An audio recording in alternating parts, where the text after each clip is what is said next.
இந்த ஜீவனாம்சம் வழக்கில் நிறைய பேர் சொல்கிறாங்க, மனைவி வந்து வேலைக்கு போகக்கூடாது, வேலைக்கு போகாமல் இருந்தால் தான் உங்களுக்கு வந்து ஜீவனாம்சமும் கணவன்கிட்ட வந்து கேட்க முடியும் அப்படின்னு சொல்கிறாங்க.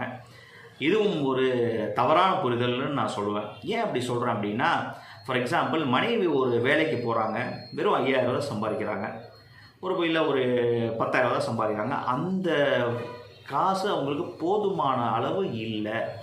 அப்படின்ற போது கணவன் மனைவியை பராமரிப்பதற்கு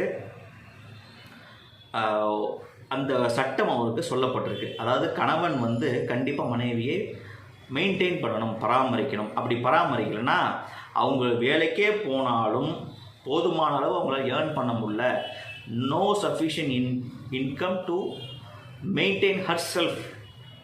அது மட்டும் இல்லை, அவங்க சில்ட்ரனையும், அவங்க குழந்தைங்கள பார்க்க முடியலன்ற போது மனைவி